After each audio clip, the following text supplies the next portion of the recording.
Today we're talking about how to lose weight and maintain a lean figure, and I've broken it down to 5 basic principles. So the first one is going to be to eat in a caloric deficit.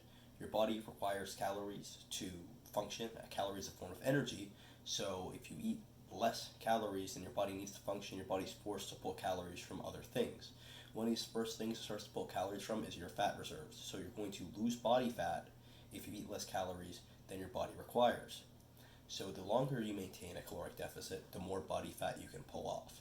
People usually recommend a caloric deficit of about 500 calories per day, which adds up to about 3,500 calories a week, which is approximately a pound of fat. In order to ensure you have a proper caloric deficit throughout the day, I recommend you eat something called a diet consisting of low-calorie dense foods. This means that you can eat a lot of volume of food for a small amount of calories, which kind of makes sure you feel full for a long time. And as an example I like to give is you can eat a pound of spinach. I googled it real quick here. A pound of spinach is equal to about 104 calories. And give or take a couple, because I mean every pound probably isn't exactly nutritionally the same. Versus a pound of 70% lean ground beef is equal to 1,506 calories. Either way, you're eating 1 pound of food, but you can eat 1 pound of food for 104 calories, which is like nothing compared to your daily total. You can eat a pound of ground beef for 1,506 calories, which is what some people are probably eating an entire day. That's how easy it is to really overeat if you choose a high calorie dense food. The third recommendation I like to make is to eat a high protein diet.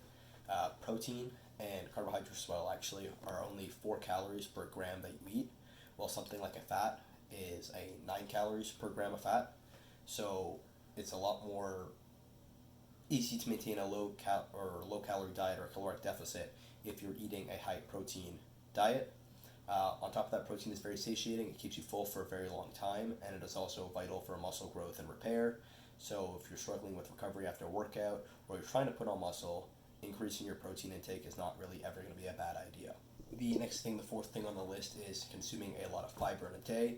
Fiber is kind of magical in some ways. It keeps you feeling really full, and it helps move food through your digestive tract, so you can kind of not be bogged down by food that you're digesting. It kind of helps push that out of you, if you get what I'm saying. And high fiber foods often have a very low caloric density, so you can eat a lot of high fiber foods for a small amount of calories, which again helps you maintain a caloric deficit.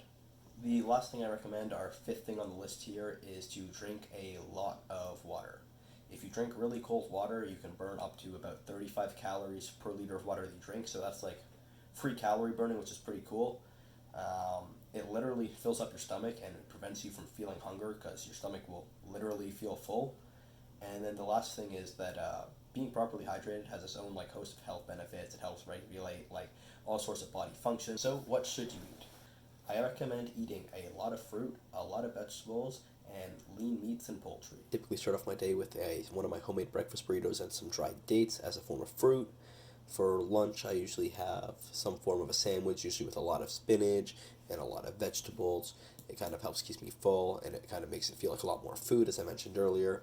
For dinner, I typically have a salad with either chicken or turkey or something like that, with a lot of fruit and spinach as a base. And meals like this keep me full for a really long time. So as you can see, I really don't eat that much food in terms of calories, but in terms of volume, it's a lot of food. And don't be afraid to experiment. As you guys can see on some of these salads here, I've literally just thrown on like a tablespoon or two of yellow mustard or Dijon mustard, just kind of acts as a salad dressing. There's no reason salads have to be boring. Having such a low calorie dense food keeps you full. You're not really craving the snacks as much, and when you do slip up and you have a snack, you typically have more I'm going to say quote unquote calories in reserve, calories that you can still eat throughout the day without kind of ruining your caloric deficit. If you enjoyed this video, please like and subscribe. If you found it helpful in any way, please let me know, and I can make more content like this, talking about food and nutrition. With that in mind, I am not a nutritionist, so this is all my opinion, though it is done with a fair bit of research.